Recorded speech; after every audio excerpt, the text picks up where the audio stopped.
Hey guys, it's Tell You How, and today I'm going to be showing you how to make a nice YouTube logo or an avatar similar to the one right here.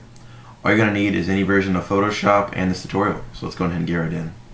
Alright guys, so once you open Photoshop, what you want to do is go to File, New, and then you want to make it 400 by 400. Make those pixels as well.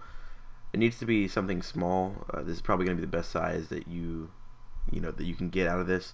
You don't want to have anything too large, like I think that 400 by 400 is pretty perfect. Alright, once that decides to load, I'm going to go ahead and uncheck this background just by double clicking it. That'll make it a layer for me. And you really use whatever color you want. Just remember that whatever color you use here is something that is going to have to not clash with the text. So keep that in mind. I'm just going to use a dark blue.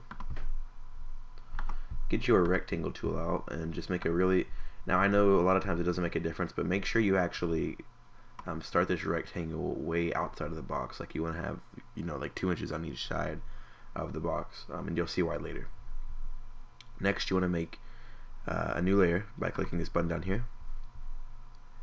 After that, what we're going to do is we're going to take our ellipse tool,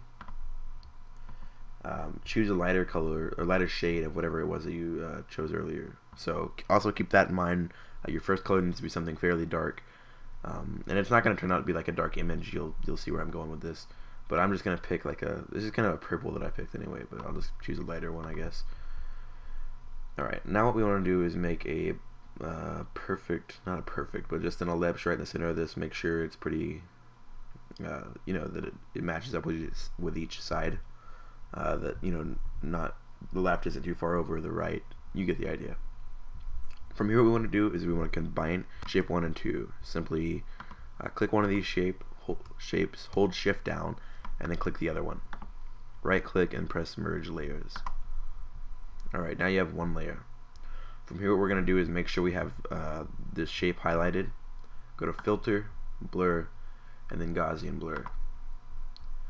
Keep the pixels right about where I have them. The 30 area is lower 30s type thing, high 20s maybe, I don't know. But as you can see, it provides a nice fade for us, and this is where we're actually going to write our text. You know what? As a matter of fact, I'm going to go on ahead and turn that Gaussian blur down a little bit. So what you can do is just go back to blur, Gaussian blur, and then use these controls right here. Alright, so make a new layer, and this is where you're going to write your, I'm sorry, wait, don't make a new layer, my bad. What you want to do now is get your paintbrush tool out.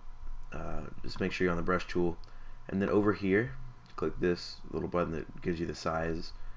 I already happen to have this brush out, but you're definitely not going to have that one out. Click this little arrow right here, and then go down to DP brushes.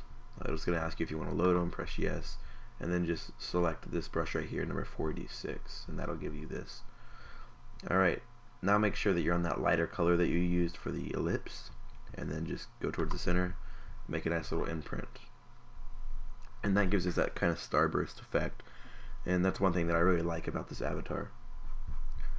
Next, we're going to go make a new layer, and this time we're going to get our text tool.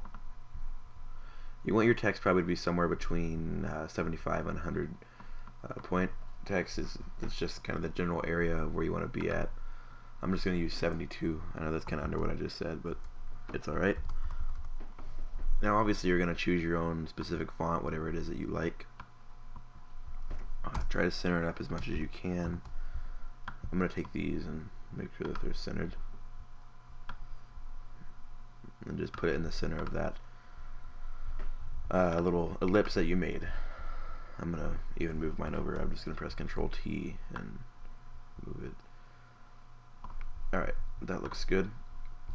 From here, I like to do one last step. Double click on your text. By the way, this is my second channel, just in case you're wondering. Don't click stroke, I accidentally did that. Alright, now go to gradient overlay, and I kind of like to leave it just like that. I don't like to mess with the settings here too much. Obviously you can change the angle and whatnot if that's what you'd like to do. But yeah guys, that was the tutorial on how to make a nice YouTube logo.